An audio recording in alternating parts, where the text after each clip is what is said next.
Assalamualaikum warahmatullahi wabarakatuh. Halo semuanya teman-teman, selamat malam, selamat datang kembali di channel Ilo Ekstrim. Dan dimanapun teman-teman berada, semoga teman-teman selalu dalam keadaan sehat walafiat tanpa kekurangan satu apapun. Amin amin ya rabbal alamin. Pada kesempatan yang baik ini kami akan membawakan satu kisah dari penulis favorit kita, Mas Dhani SBR. Dan kisahnya adalah kisah Ujang Kamran. Waduh, Bruce Lee asal Garut, Jawa Barat ya. Keren banget kisahnya pasti teman-teman. Sebelum kita masuk ke dalam kisahnya, buat teman-teman yang mungkin baru bergabung atau yang sudah lama bergabung tapi belum subscribe, yuk diklik dulu dong tombol subscribe-nya. Jangan lupa lonceng notifikasinya dinyalakan agar teman-teman selalu mendapatkan notifikasi dari konten-konten yang akan kami upload di setiap harinya. Dan kami juga ingin mengucapkan terima kasih ya kepada seluruh teman-teman yang sudah selalu setia hadir setiap hari, yang sudah selalu mendukung kami, karena teman-teman kami selalu bersemangat berkarya di setiap harinya. Dan gak pakai lama-lama lagi ya, gak pakai basa-basi kepanjangan lagi, langsung saja kita masuk ke dalam kisahnya. Bodegoro on! Toko buah barokah milik Ujang Kamran. Kisah Ujang Kamran.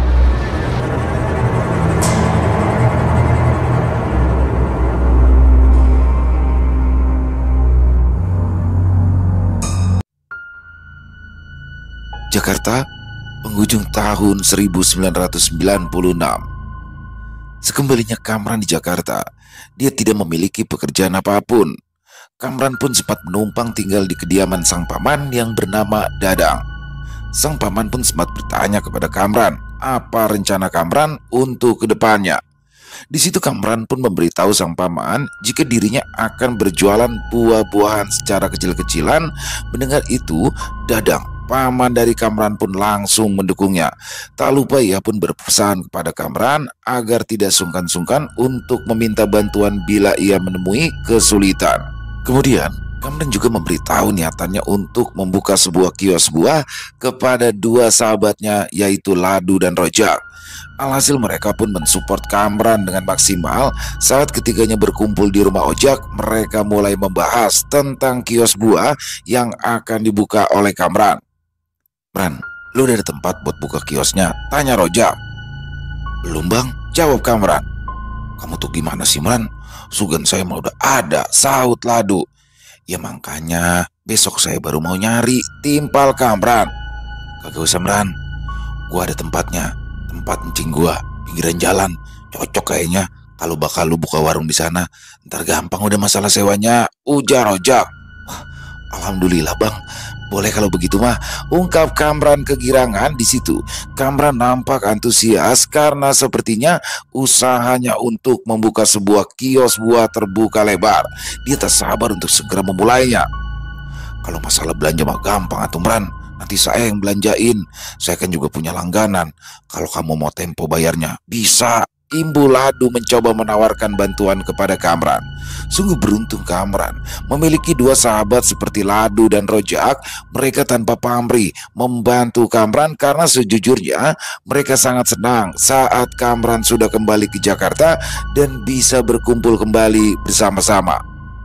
Singkat cerita, Kamran pun telah mempersiapkan segala perlengkapan untuk berjualan seperti keranjang, tempat menaruh buah, timbangan, dan lain-lain. Di situ, Kamran juga baru mengetahui jika tempat ia berjualan berupa bangunan yang memiliki satu kamar di dalamnya, sehingga Kamran pun tak perlu lagi menumpang di rumah sang paman. Kamran merasa lega karena semua persiapannya berjalan dengan lancar. Untuk masalah sewa tempat pun Kamran hanya dikenakan setengah harga. Hal itu bisa terjadi karena berkat jasa dari Rojak yang meminta keringanan pada pamannya.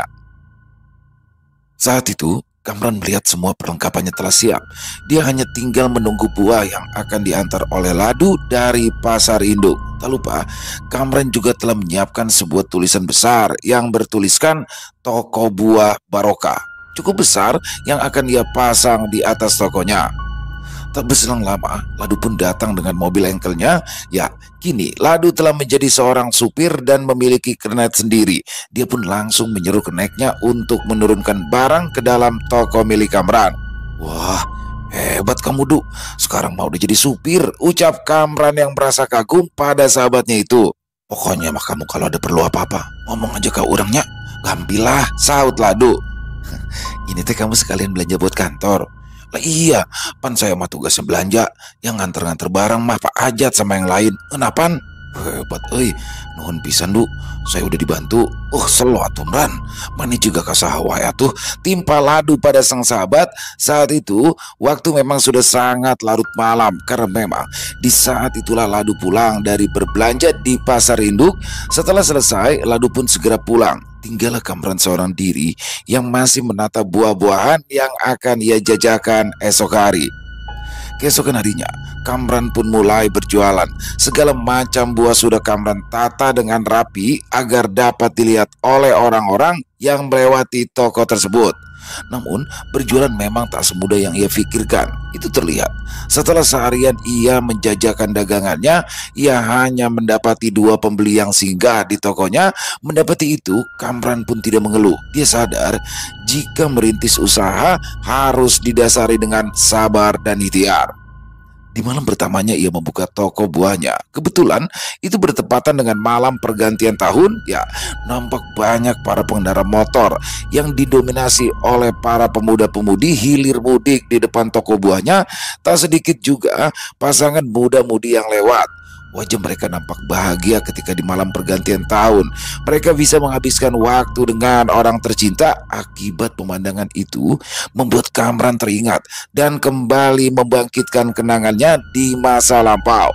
Tiba-tiba saja Kamran teringat akan sosok mantan kekasihnya, Imas. Bagaimana tidak, niatannya untuk membeli sepeda motor salah satunya adalah untuk mengajak Imas berkeliling kota Jakarta semalaman di malam tahun baru.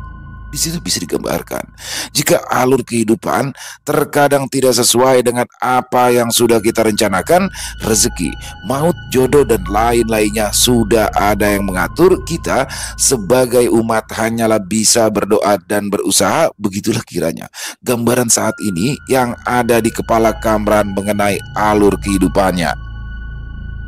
Hingga akhirnya Kamran pun tersadar dan ia bertekad akan selalu berjuang untuk menggapai kesuksesannya sendiri. Sementara di tempat lain, terlihat sebuah rumah yang amat mewah sedang menggelar pesta pergantian tahun dengan cukup meriah. Terdapat berbagai macam hidangan yang tersedia, dari mulai kudapan hingga makanan berat ada di sana. Tak lupa, keluarga tersebut juga menyiapkan sebuah petasan khusus untuk merayakan malam pergantian tahun di rumah tersebut. Ternyata itu adalah rumah milik keluarga Erna, wanita yang sebelumnya pernah diselamatkan oleh Ujang Kamran di jalur Cijapati, Jawa Barat. Rupanya Erna merupakan seorang anak dari pengusaha ternama saat itu. Ayahnya memiliki beberapa perusahaan besar yang beroperasi baik di dalam negeri maupun luar negeri. Terlihat Erna merayakan pergantian tahun bersama keluarga besarnya. Saat itu ia terlihat mengobrol bersama Aji, sang adik, di samping rumah mewahnya yang berupa taman yang banyak ditamani pepohonan yang indah. Dek, tumben kamu gak keluar. Biasanya kalau tahun baru kamu suka kumpul sama teman-teman, ucap Erna pada sang adik. Payah kak, adek dilarang sama papa. Kata papa malam tahun baru di sini aja, Aji disuruh di rumah aja. Katanya sih biar keluarga kita pada kumpul semua. Lah kakak kok juga nggak keluar? Biasanya kan kalau tahun baru kakak juga suka keluar, saut Aji. Ya sama, kakak juga nggak boleh keluar sama papa, jawab Erna. Di situ tiba-tiba saja Erna teringat akan sosok Kamran. Ya, seorang lelaki asal Garut, Jawa Barat yang pernah menyelamatkannya. Perlu diketahui jika seminggu sebelumnya Erna dan adiknya Anji pernah ditolong oleh Kamran saat mereka mengalami kejadian di jalur Cijapati. Saat itu, mobil yang dikendarai keduanya mengalami masalah. Ditambah lagi Erna yang tiba-tiba saja pingsan hingga ditolong oleh Kamran yang kebetulan lewat kala itu. Dek, kamu masih ingat nggak sama Kamran yang tempo hari pernah nolong kita? Tanya Erna. Iya masih kak. Emangnya kenapa? Tanya Aji balik pada sang kakak. Menurut kamu dia bakal datang gak ya ke rumah kita? Cici, kayaknya kakak kesengsem sama dia nih, goda Aji pada Erna. Apaan sih? Kakak itu cuma mau kenal aja. Soalnya tuh jarang-jarang tahu ada laki-laki kayak dia. Ibu Erna menepis dugaan sang adik. Walaupun kakaknya mengelak, Aji terlihat meragukannya. Ya, karena ia masih terngiang di ingatannya bagaimana sang kakak Erna selalu saja membicarakan Kamran sehabis dirinya ditolong oleh Kamran. Aji sangat paham jika selama ini sang kakak sangat jarang membicarakan seorang pria manapun, karena yang Aji tahu, Erna merupakan wanita yang mandiri. Dia tak mudah terkesan oleh seorang lelaki. Banyak pria yang mencoba mendekatinya akan segera menyingkir karena sifat Erna yang sangat mendominasi.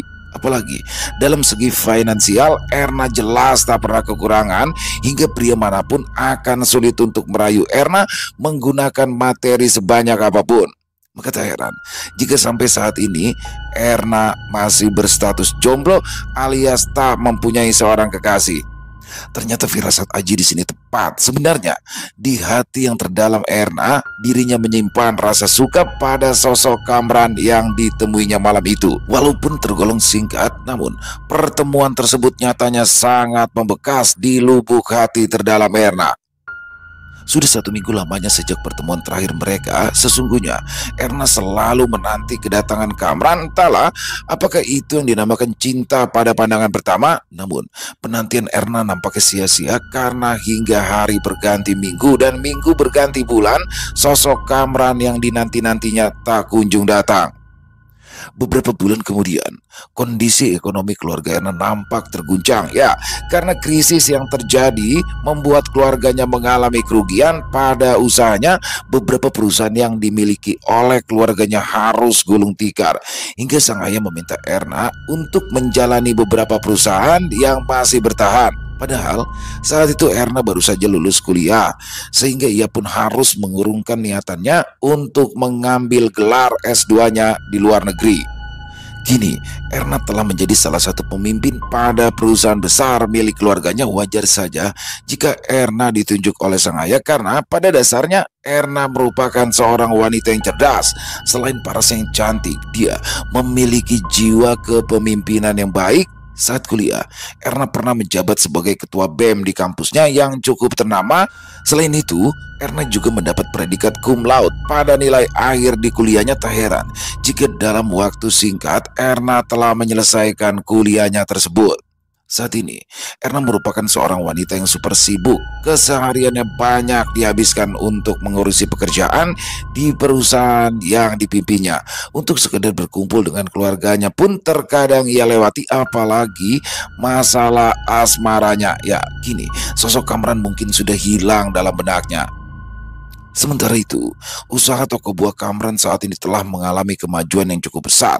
Selain melebarkan bangunan yang disewanya, toko buah yang dinamai Toko Buah Barokah oleh Kamran itu kini menjadi sebuah toko buah yang cukup ramai pembeli. Tak hanya stok buahnya yang semakin banyak, Kamran pun sudah memiliki beberapa orang bawahan yang membantunya dalam menjalankan toko buahnya tersebut. Selain menjajakan buah di tokonya, Kamran juga mengirimkan buah-buahannya tersebut ke restoran-restoran besar hingga ke hotel-hotel yang ada di Jakarta, sehingga usaha Kamran mengalami kemajuan yang sungguh besar. Kamran juga sangat pandai dalam menjalani usahanya. Itu dapat dilihat jika dia membeli buah-buahannya langsung ke sumbernya, yaitu ke para petani dan pemilik kebun, sehingga buah-buahan yang dijual oleh Kamran bisa dijual di bawah harga pasaran. Suatu ketika, keluarganya datang mengunjungi Kamran ke Jakarta. Kala itu, ayah, ibu, adik-adiknya, dan tak lupa sang kakek, Aki Toha, datang untuk mengunjungi Kamran. Kebetulan, Kamran menyewa rumah yang cukup besar tepat di belakang toko tempatnya berjualan, sehingga keluarganya pun dapat menginap di sana. Pada malam harinya, Kamran nampak mengobrol dengan sang kakek, sementara yang lain sedang beristirahat di dalam. "Alhamdulillah, hebat kamu, Mran. Usaha kamu teh sekarang maju," ucap Aki Toha. "Alhamdulillah, Ki. Pan Aki yang ngajarin. Selain usaha, Kamran juga harus banyak berdoa," saut Kamran pada sang kakek. "Da kudu itu atuh. Urang mah jadi jelma kudu inget ke Gusti Pangeran. Ulah dunia wae nu diurusan," timpal sang kakek yang mengatakan pada Kamran agar dirinya harus selalu ingat pada sang pencipta. Ai iya mah boga maneh atau anu batur meran? Tanya Aki Toha mengenai status rumah yang ditempati Kamran. Masih ngontrak Ki, sama toko juga masih ngontrak, jawab Kamran. Kunaon, gak kamu beli aja Mran? Ya, belum ada duitnya tuh Ki, pan kepake buat modal lagi juga mahal tuh tanah di sini mah Ki. Oh gitu, mun bisa maku maneh dibelinya Mran, nanti didoakan ku Aki, ucap Aki Toha pada sang cucu. Ya Ki, nanti kalau ada uangnya, ku Kamran dibelilah, saut Kamran menimpali ucapan sang kakek. Namun tiba-tiba saja sang kakek terdiam di tengah pembicaraan, matanya tertutup rapat, disusul kerutan di keningnya yang muncul ke permukaan wajah. Hal itu menandakan jika sang kakek seperti mendapati firasat yang tidak baik. Tanpa mengatakan apa-apa, Aki Toha pun beranjak bangun dari tempat duduknya dan pergi meninggalkan Kamran menuju ke depan toko milik Kamran. Mendapati itu, Kamran pun merasa heran melihat gelagat aneh dari sang kakek.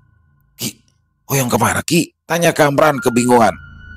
Karep sakedeng, jawab Ki Toha memberitahu jika ia ingin ke depan toko milik Kamran. Di situ, Kamran hanya bisa mengikuti sang kakek dan tak berani mengganggunya. Setelah berada di depan toko, Aki Toha lalu berdiam diri sejenak sambil melipat kedua tangannya. Ia seperti sedang merapalkan sesuatu. Entah apa yang sebenarnya dilakukan saat itu oleh Aki Toha di depan toko buah milik Kamran. Tak lama, Aki Toha pun membuka matanya dan mengajak Kamran untuk duduk kembali ke tempat semula. Ki, punten, ayo tadi Aki ngapain? Tanya Kamran. Ah, kamu teh kumaha sih Mran? Gitu ente nyaho. Makanya coba kamu lihat pakai mata batin kamu. Itu tuh si Maung udah ngejedok di depan. Aki tadi nyuruh dia buat jaga toko kamu. Aki punya firasat kalau toko kamu tuh bakal ada yang gangguin. Aki juga punya firasat bakal anu aya kejadian ageng di dia, ucap Aki Toha. Rupanya sang kakek telah menyuruh salah satu peliharaan gaibnya untuk menjaga toko milik Kamran. Sosok dari peliharaan gaib Aki Toha merupakan seekor harimau yang wujudnya tentunya tak bisa dilihat oleh mata telanjang. Di situ Aki Toha mendapat firasat jika akan ada kejadian besar yang menimpa toko buah milik Kamran. Kejadian naon Ki? Tanya Kamran kebingungan. Ya Aki oke ke, entenya Homran. Namanya juga firasat, timpal Aki Toha yang ternyata tidak mengetahui secara jelas tentang firasat tersebut. Beberapa hari kemudian, keluarga Kamran pun sudah kembali ke kampungnya termasuk sang kakek. Tak lupa Kamran memberikan mereka oleh-oleh berupa buah-buahan yang cukup banyak untuk dibawa ke kampung. Malam harinya, seperti biasa Kamran beserta Ladu singgah ke rumah Ojak sang sahabat. Nampak ketiga sahabat itu duduk mengelilingi meja yang di atasnya sudah terdapat kopi dan cemilan-cemilan kecil. Terjadi percakapan seru mengenai kegiatan mereka sehari-hari. Obrolan pun dibuka oleh Ladu yang sedang mengalami problem di tempatnya bekerja. Aduh, di kerjaan lagi amburadul banyak tagihan yang gak keluar, imbul Ladu pada kedua sahabatnya. Emangnya ngapa Du? Biasanya pada lancar, saut Rojak. Ya bang, semuanya pada macet. Gimana Mran? Tagihan lancar? Tanya Ladu pada Kamran. Ya sama tuh saya juga. Besok saya juga mau nagih nih ke kota. Gak tahu ya, sekarang restoran sama hotel pada macet tagihannya. Kalau Kamran, ya masa lu pada nggak tahu sih? Sekarang itu keadaan ekonomi lagi kacau. Banyak bank yang pada dilikuidasi, demo di mana-mana, rupiah anjlok, dolar melejit. Janda-janda bertebaran, timpal Ojak diiringi gelak tawa dari ketiganya. Bang Ojak mah ya wae, masa dari rupiah bisa langsung ke janda? Saut Ladu. Lah iya Du, sekarang banyak pengangguran, ya jadinya banyak yang rumah tangganya pada bercerai, ungkap Ojak. Saat itu, ketiganya sedang membicarakan kondisi ekonomi di Indonesia yang ternyata sedang tidak baik-baik saja. Ternyata Ladu dan Kamran mengalami masalah yang sama dalam usahanya, namun tidak dengan Rojak. Sepertinya hanya dia dari ketiganya yang tak merasa terimbas dari keadaan ekonomi yang buruk pada saat itu. Keesokan harinya, Kamran pun bersiap menagih tagihan kiriman buah-buahannya ke restoran-restoran serta hotel yang ia kirim. Sudah sejak pagi, Kamran nampak bersiap untuk berangkat dengan menggunakan sepeda motor Honda Grand miliknya. Rupanya, banyak dari restoran-restoran rekanannya yang tidak buka di hari itu. Kamran pun merasa kecewa karena usahanya yang sia-sia. Tinggal sebuah hotel yang berada di bilangan Jalan Jenderal Sudirman yang menjadi tujuan terakhirnya untuk menagih tagihan. Rupanya saat itu bertepatan dengan demo besar-besaran yang terjadi di kota Jakarta, terutama di Jalan Jenderal Sudirman. Memang sebelumnya sering terjadi demo di daerah tersebut, namun Kamran tak menyadari jika demo kali ini sampai menutup jalan yang akan dilewatinya. Kala itu banyak jalan-jalan utama yang ditutup oleh pihak kepolisian, hingga akhirnya Kamran pun mengurungkan niatnya. Tapi bukannya pulang lalu berbalik arah, Kamran malahan asyik menonton aksi demo yang terjadi saat itu, hingga akhirnya terjadilah kerusuhan di mana tempat Kamran berada saat itu. Mau tak mau, Kamran pun harus menyingkir dari tempat tersebut. Ternyata hari itu terjadi kerusuhan di mana-mana. Banyak mobil, pusat perbelanjaan maupun perkantoran yang dibakar oleh massa. Kekacauan pun mulai melebar di seantero Jakarta. Kamran nampak miris. Dia tak menyangka jika keadaan akan sangat mencekam saat itu, hingga di satu momen terlihat sebuah mobil mewah yang sedang terjebak dalam kerusuhan tersebut, dan penumpang di dalamnya pun nampak kebingungan. Hingga akhirnya sang sopir keluar dari mobil dan berniat meminta bantuan. Kebetulan sang sopir tersebut melihat Kamran yang sedang berada di atas motornya. Akhirnya supir itu pun langsung menghampiri Kamran yang sedang berhenti di sisi jalan. Mas, tolong bos saya mas, tolong anterin dia ke rumahnya. Mobil saya soalnya nggak bisa kemana-mana, ucap sang sopir yang terlihat cemas. Memangnya rumahnya di mana? Tanya Kamran. Sang supir pun langsung memberitahu alamat kediaman majikannya pada Kamran. Tak lama, Kamran langsung mendekatkan motornya ke arah mobil sang supir. Saat itu, supir itu pun meminta majikannya untuk ikut saja bersama Kamran. Supir itu menyadari jika situasinya sangatlah tidak aman bagi sang majikan. Mendengar itu, sang majikan akhirnya menuruti permintaan dari supir tersebut. Terlihat jika tampilan dari majikan itu merupakan seorang pria tua berwajah oriental yang berumur sekitaran 60 tahunan. Sesaat terjadilah percakapan di antara Kamran dan majikan dari sang supir. Mas, maaf, apakah bisa menolong saya untuk mengantarkan saya ke rumah? Ucap pria tua tersebut. Siapa? Jawab Kamran singkat. Oh iya, nama kamu siapa? Nama saya Kamran, Pak. Baik, nama saya Budi, ungkap sang pria tua itu yang diketahui bernama Budi. Namun sebelum jalan, Kamran memberikan helm serta jaketnya kepada Pak Budi. Kamran khawatir jika di jalan juga terdapat kerusuhan lainnya. Mengingat Pak Budi yang lebih tua darinya, maka sangat wajar jika Kamran merasa sedikit khawatir. Loh, kok helmnya dikasih ke saya? Tanya Pak Budi heran. Ya Pak, nggak apa-apa, sekalian jaketnya. Saya takut ada kerusuhan lagi. Soalnya tadi di depan udah banyak yang bakar-bakar mobil Pak, saut Kamran. Loh, nanti kalau kamu yang kena gimana? Tenang aja Pak, insya Allah aman, ucap Kamran mencoba meyakinkan. Mendapat perlakuan demikian membuat Pak Budi merasa sangat renyuh. Dia tidak menyangka akan bertemu sesosok anak muda yang sangat baik seperti Kamran. Setelah itu ternyata dugaan Kamran tepat. Sepanjang perjalanannya mereka melewati banyak kerusuhan yang terjadi. Tak jarang juga saat mereka sedang melintas terdapat lemparan batu yang tak dari mana datangnya. Untunglah Pak Budi saat itu telah mengenakan helm dari Kamran. Tapi bagaimana dengan Kamran sendiri? Aneh, tak sedikit pun batu mengenai Kamran. Taklah, seolah seperti ada sesuatu yang melindungi Kamran saat itu.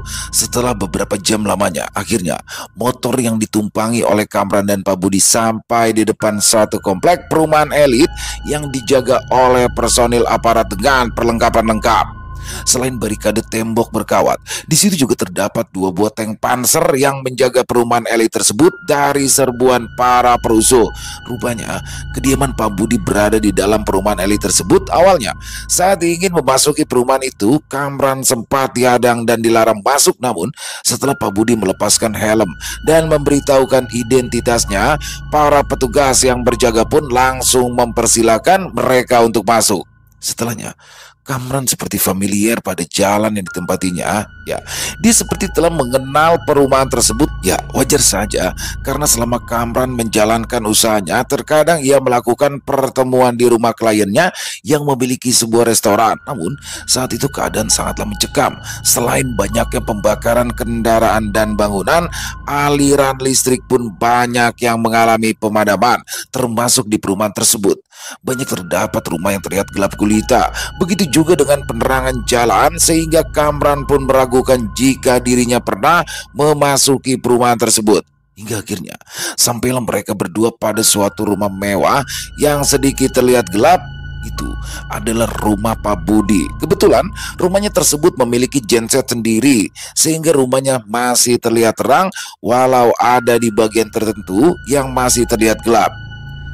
Terima kasih ya Mas Kamran. Ayo sekarang ikut saya masuk dulu, kebetulan saya nggak pegang uang, ucap Pak Budi pada Kamran. Wah, nggak usah tuh Pak, saya langsung pulang aja ya Pak. Bapak masuk aja udah ke rumah, saut Kamran yang membuat Pak Budi tersentak. Bagaimana tidak, baru kali ini Pak Budi bertemu dengan orang seperti ujang Kamran.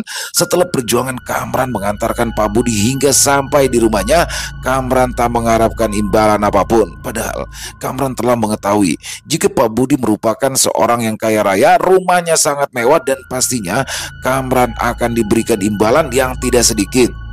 Wah, jangan ya Mas, ayo kita masuk dulu. Saya mau kasih uang sama Mas Kamran, paksa Pak Budi sambil memegangi tangan Kamran. Gak usah Pak, bener saya mah ikhlas, saut Kamran menolak ajakan Pak Budi. Tapi sepertinya Pak Budi bersikeras untuk tetap mengajak Kamran masuk ke dalam rumahnya. Ya sudah kalau begitu Mas Kamran, istirahat dulu, Mas minum dulu di dalam rumah. Saya mohon Mas Kamran jangan menolak permintaan saya yang ini ya, pinta Pak Budi yang kembali memaksa Kamran. Akhirnya Kamran pun luluh dan menuruti permintaan dari pria tua yang ada di hadapannya itu. Di dalam, Pak Budi nampak disambut haru oleh keluarganya yang nampak cemas. Baik istri dan kedua orang anaknya terlihat menangis memeluk Pak Budi.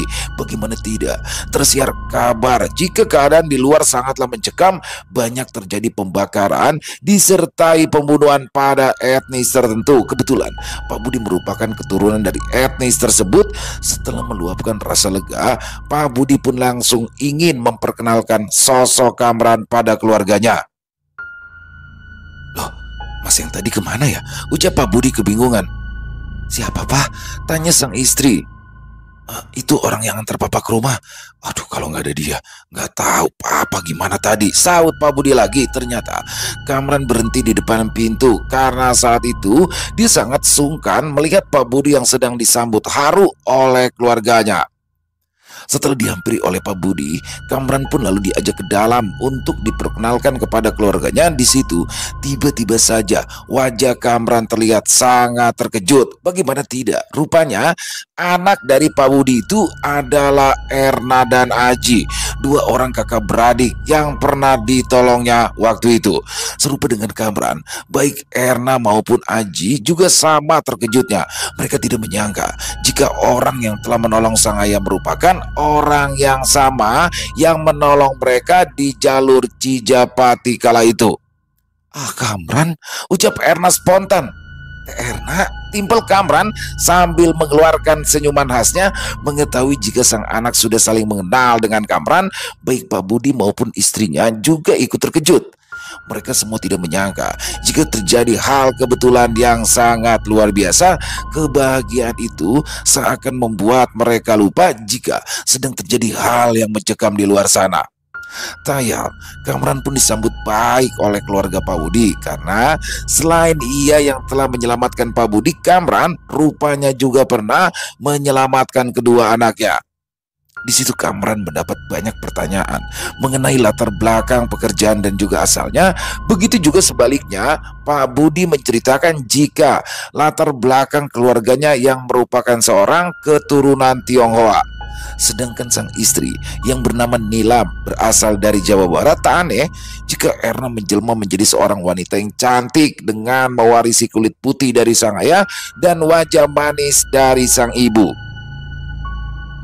Setelah perbincangan yang hangat, Pak Budi pun berpamitan pada Kamran untuk beristirahat. Rupanya perjalanan berjam-jam tadi cukup menguras tenaganya. Namun sebelum Pak Budi menuju kamar, ia berpesan pada Kamran, "Mas Kamran, lebih baik masnya istirahat dulu di sini ya.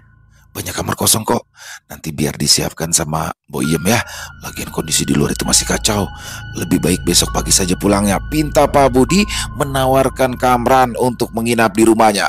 Mendengar itu, Kamran hanya mengangguk sambil tersenyum pada Pak Budi. Tinggallah Erna dan adiknya Aji nampak menemani Kamran. Namun tak lama kemudian Aji pun masuk ke dalam kamarnya untuk memberikan kesempatan kepada Erna mengobrol berduaan dengan Kamran. "Kamran nginep di sini ya. Lagian sudah malam. Kalau mau pulang sekarang, terus juga kan kondisi lagi kurang baik di luar," pinta Erna pada Kamran. "Aduh, saya pulang aja ya teh. Soalnya saya nggak biasa nginep di rumah orang." "Nggak apa-apa tuh, pulang malam juga. Pasti mah jalanan juga udah sepi," saut Kamran. "Oh iya, aku kenapa nggak ke rumah-rumah? Padahal Erna kan udah nunggu-nunggu." "Waduh, apa tuh teh? Alamat yang dikasih mah hilang," timpal Kamran. Di situ ada sesuatu hal yang tidak Erna ketahui. Sebenarnya saat itu Kamran pernah mendatangi rumah Erna karena memang sudah kadung janji padanya. Namun setelah berada di depan rumah Erna, Kamran langsung mengurungkan niatannya untuk menemui Erna. Kala itu Kamran merasa sungkan dan minder melihat rumah Erna yang sangat mewah. Maka tak heran jika saat Kamran mengantar Pak Budi tadi, ia merasa familiar pada jalan yang dilewatinya itu. Entahlah, apakah memang sudah suratan takdir sehingga membawa Kamran kembali pada sosok Erna, gadis cantik yang pernah ditolongnya di jalur Cijapati. Nah, kalau sekarang kan udah tahu rumah Erna. Kamran harus sering main ke sini ya. Jangan lupa juga jalannya, ucap Erna. "Insya Allah inget teh," saut Kamran tersenyum. "Oh iya, Erna boleh minta alamat toko buahnya enggak? Erna mau main ke sana, mau minta dibikinin rujak," ujar Erna menggoda Kamran. "Siap teh, nanti dibikinin rujak yang paling enak pokoknya mah. Tapi telepon dulu kalau mau main ya," timpal Kamran. "Apanya telepon? Nggak ngomong dari tadi." "Mana nomornya? Erna minta dong," saut Erna kegirangan. Akhirnya setelah perbincangan hangat antar keduanya, Kamran pun berpamitan pulang. Walaupun Erna sempat memaksanya untuk menginap, Kamran tetap pada pendiriannya. "Maaf ya teh, saya mau harus pulang. Itu mau liatin toko, takut kenapa-napa," kila Kamran beralasan. Gitu ya. Yaudah, Erna nggak bisa maksa kalau gitu. Kamran hati-hati di jalan ya," ucap Erna. "Ya, makasih. Oh ya, salam buat papahnya sama mamanya sama Aji sekalian ya teh. Saya pamit," ucap Kamran berpamitan. Saat perjalanan pulang, Kamran mendapati suasana di jalan sangatlah begitu berbeda dari malam-malam biasanya. Di beberapa titik banyak sekumpulan orang-orang yang sedang melihat gedung-gedung yang terbakar. Tak jarang Kamran juga menemui bangkai-bangkai mobil yang luluh lantak di tengah jalan seperti kota mati. Keadaan di Jakarta malam itu memang sungguh sangat mencekam. Beberapa jam kemudian tibalah Kamran di kediamannya. Saat itu Kamran melihat beberapa bangunan yang terbakar, tapi tidak dengan tokonya. Wajar saja karena tokonya tersebut telah dijaga oleh salah satu peliharaan gaib milik sang kakek Akitoha. Kamran melihat jika sosok harimau itu sedang duduk dengan tenangnya di depan toko sambil mengibas-ngibaskan kepalanya. Kamran yakin jika mau atau harimau gaib tersebut telah bekerja keras untuk mengusir para perusuh tadi. Setelahnya, Kamran pun dihampiri oleh salah satu pegawainya yang nampak sedang berjaga-jaga di depan toko. Namanya Yoel Kobai, pemuda asal Papua yang ikut bekerja pada Kamran. Entahlah bagaimana ceritanya pemuda timur tersebut bisa bekerja pada Kamran. Dengan wajah yang nampak lega, ia langsung menyapa Kamran. Bos, kopi dari mana saja, Bos? Waduh, Bos, tadi di sini kacau betul, Bos, ucap Yoel. Iya, tadi ada urusan sebentar. Lagi kacau ini keadaan. Untung saja toko kita aman ya, Yoel. Timpal Kamran pada pegawainya. Wah, bos, saat tadi yang ngusir orang-orang itu. Hampir aja kita punya toko mau dibakar. Hah? Makanya sekarang saya sampai tahan mata begini toh. Ya, alhamdulillah udah aman ya Yoel. Ya sudah, sekarang kamu istirahat ya. Sudah aman. Perintah Kamran pada Yoel sang pegawai. Namun, rupanya Yoel memberitahukan Kamran tentang kejadian aneh sebelumnya. Menurut pengakuan Yoel, saat masa berkerubung dan akan merusak toko buah milik Kamran, tiba-tiba saja terdengar auman suara harimau yang sungguh keras. Entah dari mana suara auman tersebut berasal, yang pasti suara tersebut berhasil mengusir orang-orang yang berniat merusak toko buah milik Kamran. Mendengar itu, Kamran hanya tersenyum pada Yoel dan tak berkata apa-apa. Keesokan harinya, nampak Kamran dan beberapa pegawainya bau-membau membersihkan sampah dan puing-puing yang berceceran di depan toko. Kamran memutuskan untuk tidak membuka toko di hari itu. Kamran melihat jika kondisi belumlah normal seperti sedia kala, jalan-jalan masih terlihat sepi dan sisa-sisa kebakaran masih mengeluarkan asapnya. Di situ, Kamran juga membagi-bagikan stok buah yang dikiranya matang kepada para tetangga. Daripada busuk, lebih baik dibagikan aja sama orang terdekat, pikir Kamran pada saat itu. Setelah selesai membagi-bagikan sebagian buah-buahan miliknya, tiba-tiba saja terdengar suara dering telepon di tokonya. Semula, Kamran berpikir panggilan telepon tersebut berasal dari rekanannya yang berupa restoran atau hotel. Akibatnya, Kamran pun sempat bingung karena stok yang dimilikinya saat ini tidaklah lengkap. Namun, rupanya panggilan itu berasal dari Erna. Ya, Erna menanyakan kondisi toko milik Kamran saat itu. Assalamualaikum. Salam Erna. Waalaikumsalam, jawab Kamran. Dengan Kamran, iya saya sendiri. Ini Erna. Oh, ini teh Erna. Gimana keadaan tokonya, Alhamdulillah aman, jawab Kamran. Setelahnya terjadi perbincangan intens antara keduanya, baik Erna maupun Kamran, seperti dua orang yang sudah lama mengenal, seperti tak ada habisnya bahan pembicaraan mereka. Erna yang selalu membuka topik dan kendali pembicaraan dengan Kamran yang selalu mengikuti arah pembicaraan tersebut. Mereka seakan lupa tentang apa yang sedang terjadi di luar sana, persis seperti kata pepatah, dunia serasa milik mereka berdua. Melihat kelakuan Kamran, Yoel, sang pegawai pun dibuat bingung. Bagaimana tidak, keadaan yang sedang tidak kondusif, Kamran justru memilih bermesraan lewat telepon dengan seorang wanita. Saya punya bosok kacau ini, pikir Yoel melihat perilaku Kamran saat itu. Beberapa hari kemudian, keadaan pun mulai sudah normal. Terlihat sudah banyak toko-toko yang memulai usahanya kembali, tak terkecuali toko milik Kamran. Namun saat itu stok buah-buahannya tinggal sedikit karena memang sudah beberapa hari belakangan ini tidak ada pengiriman apapun pada toko buahnya. Hingga suatu ketika, Kamran mendapati terdapat sebuah toko buah baru yang baru saja buka dan berada tak jauh dari toko buah miliknya. Ternyata toko buah tersebut adalah milik Pak Bero. Ya, seorang juragan buah di pasar induk. Sepertinya Pak Bero sedang melebarkan usahanya dengan membuka cabang di dekat toko Kamran. Pada awalnya, Kamran sendiri merupakan salah satu pelanggan di toko Pak Bero, tapi sekarang sudah tidak lagi. Ya, semenjak Kamran mengambil langsung dari para petani dan juga pemilik kebun, Kamran tak lagi menjadi pelanggan dari Pak Bero. Menanggapi bukanya toko buah milik Pak Bero, Kamran sebenarnya tidak menjadikan hal itu sebagai sebuah masalah karena menurut Kamran sesungguhnya rezeki sudah ada yang mengatur. Saat itu terlihat Pak Bero yang nampak berbincang-bincang dengan salah satu karyawannya yang bernama Anto. Tok, kamu yang pegang di sini ya. Saya standby-nya di pasar induk, ucap Pak Bero. Siap bos, di sini bagus tempatnya. Tapi bos, saya bingung. Bukannya sudah ada toko buah di sebelah sana? Tanya Anto sambil menunjukkan tangannya ke arah toko milik Kamran yang berada tak jauh dari toko juragan tersebut. Kamu gak tahu itu? Toko itu miliknya si Kamran. Dulu itu dia ngambil buahnya sama saya, tapi sekarang dia langsung ke kebun. Terus yang saya dengar, Jualan dia katanya bagus, makanya saya sengaja buka deket-deket dia di sini, saut Pak Bero merasa optimis. Wajar saja jika Pak Bero merasa optimis ketika akan bersaing dengan Kamran, karena pada kenyataannya Pak Bero telah cukup lama terjun di dalam bisnis buah-buahan. Jaringannya pun cukup luas dan juga Pak Bero memiliki trik berjualan buah-buahan yang mumpuni. Pak Bero sangat mengerti bagaimana cara mendapat keuntungan yang besar dari bisnis buah-buahan tersebut, karena sesungguhnya Pak Bero selalu menggunakan cara-cara mistis saat melakukan usahanya itu.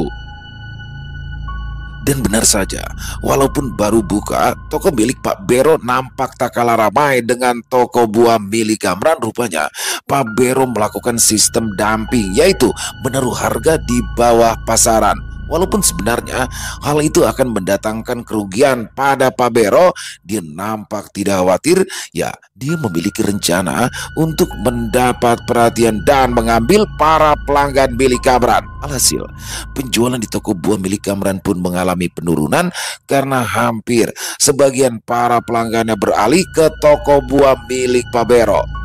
Mendapati hal itu, bukannya gusar, Kamran justru malah terlihat santai, karena sejatinya Kamran mengetahui harga dasar dari buah-buahan. Kamran tahu jika Pak Bero sedang melakukan dumping dan tak akan selamanya Pak Bero melakukan hal itu.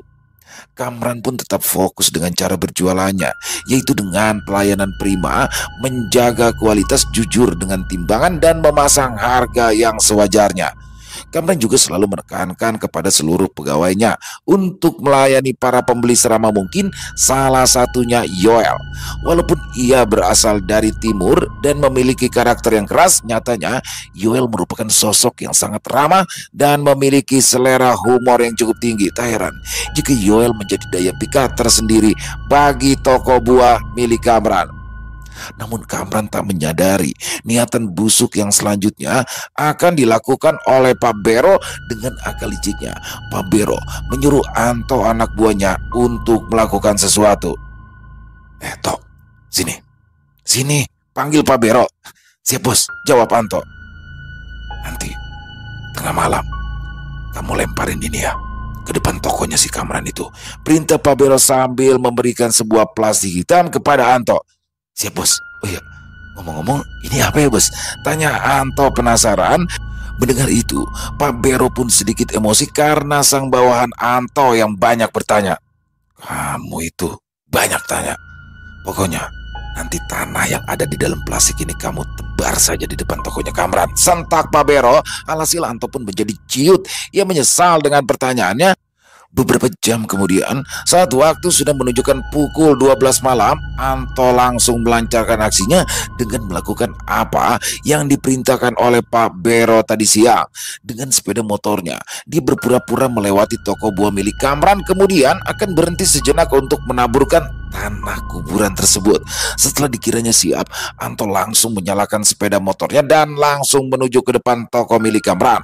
Karena dekat, tak membutuhkan waktu lama, Anto nampak telah berada di dekat toko buah milik Kamran. Namun setelah berjarak 2 meter dari lokasi sasaran, tiba-tiba saja Anto beserta motornya terempas ke arah samping. Alhasil Anto langsung terjungkal dan terpelanting di atas aspal. Entahlah, karena kejadian itu Anto langsung mengurungkan niatannya tersebut dan kembali lagi ke tokonya.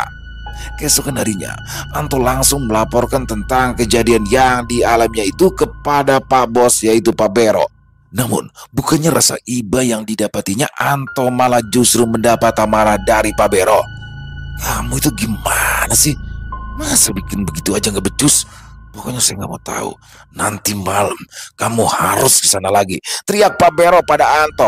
Masih belum kering luka-luka di tubuh Anto, dirinya mau tak mau harus menjalankan perintah yang serupa dari sang bos, yaitu Pak Bero. Di malam harinya, kembali Anto harus menelan pil pahit. Dia mengalami kejadian serupa seperti malam sebelumnya. Tubuhnya kembali terempas saat ia sudah mulai mendekati toko milik Kamran. Lukanya pun bertambah parah sehingga Anto merasa kapok untuk melakukannya lagi. Mendapati itu, Pak Bero pun tak habis pikir. Apa sebenarnya yang dimiliki oleh Kamran sehingga membuat anak buahnya tak bisa mendekati toko buah miliknya? Di situ, Pak Bero pun segera memutar otak untuk menggunakan cara yang lain. Perlu diketahui, tujuan Pak Bero menaruh tanah kuburan tersebut agar toko buah barokah milik Kamran mengalami tulah seperti dagangan Kamran yang akan cepat busuk dan juga terdapat belatung di dalamnya. Kamran dan pegawainya juga akan mengalami sakit misterius dan juga toko buah barokah milik Kamran akan ditinggalkan oleh para pelanggannya.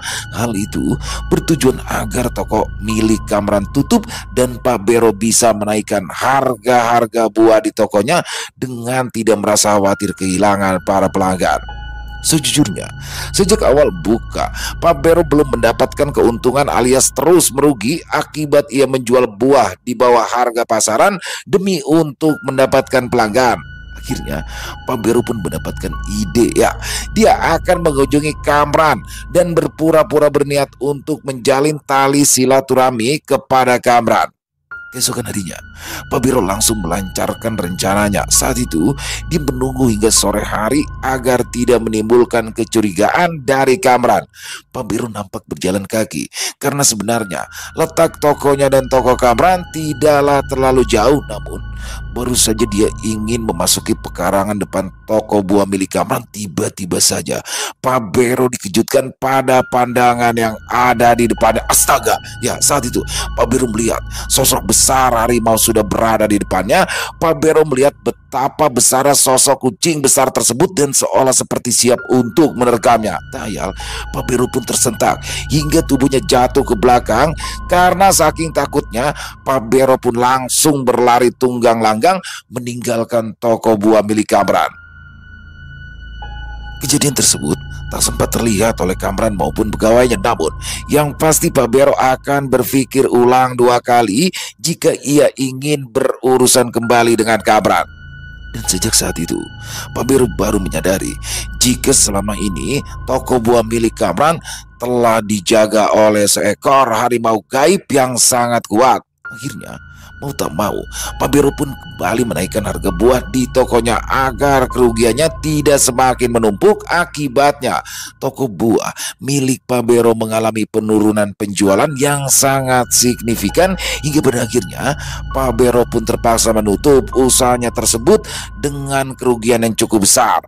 Sedangkan Kamran, dia tidak pernah mengetahui rencana buruk yang telah dilakukan Pak Bero padanya karena Kamran hanya fokus pada usahanya. Apalagi sekarang dia sedang dekat dengan Erna, seorang wanita cantik yang mungkin sedang mengisi kekosongan di hatinya. Kamran juga tidak menyadari jika sosok gaib penjaga toko miliknya telah berjasa besar baginya bagi kelangsungan usahanya. Entahlah, namun Kamran tetaplah Kamran. Dia hanyalah seorang pemuda polos yang tak pernah berpikiran buruk kepada orang lain hingga ia tak sadar jika ada orang lain yang ingin mencelakainya. Selesai. Wah, luar biasa Mas Dani SBR, kisahnya keren, pakai banget. Ujang Kamran, idola baru kita, bagaimana dengan kerendahan hatinya. Jadi dia memang benar-benar biasa aja ya. Di sini akhirnya dia memiliki toko buah atau kios buah sendiri ya, milik pribadi yang namanya aja keren, barokah. Aduh, dia menanggapi persaingan juga di situ santai, bahwa persaingan dalam dunia dagang mau jaraknya dempet-dempet sekalipun ya kayak di pasar induk semuanya sederetan jual buah sama semua, tapi ya itu rezeki sudah ada yang ngatur. Keren prinsip hidupnya Ujang Kamran ini. Dan di dalam kisah tadi juga sempat ini tentang kekacauan di tahun 98 ya. Jadi gini teman-teman, ini kan kisahnya ini tadi di awalnya itu adalah tahun 96, di penghujung tahun 96. Nah, dari tahun 96 itu berjalan, lalu masuk ke tahun 98. Dari 98 itulah kerusuhan itu terjadi. Jadi ingat nih, flashback tahun 98 itu saya masih SMA ya, masih SMA, dan benar-benar Jakarta saat itu mencekam. Saya sendiri di Jakarta Selatan saat itu ada beberapa titik lokasi yang rusuh sampai bakar-bakaran. Mungkin juga teman-teman yang di daerah lain ya, di luar Jakarta mungkin juga merasakan ya, yang pernah yang di tahun 98 itu sudah ini. Kalau saya tahun 98 SMA lah pokoknya ya, SMA kelas 1 atau kelas 2 saya lupa gitu. Pokoknya keren banget kisahnya. Dan Erna, jadian gak nih kira-kira nih Ujang Kamran sama Erna? Dia habis kehilangan Imas, ditinggal kawin sama Imas, dapetnya Erna lagi anak orang kaya.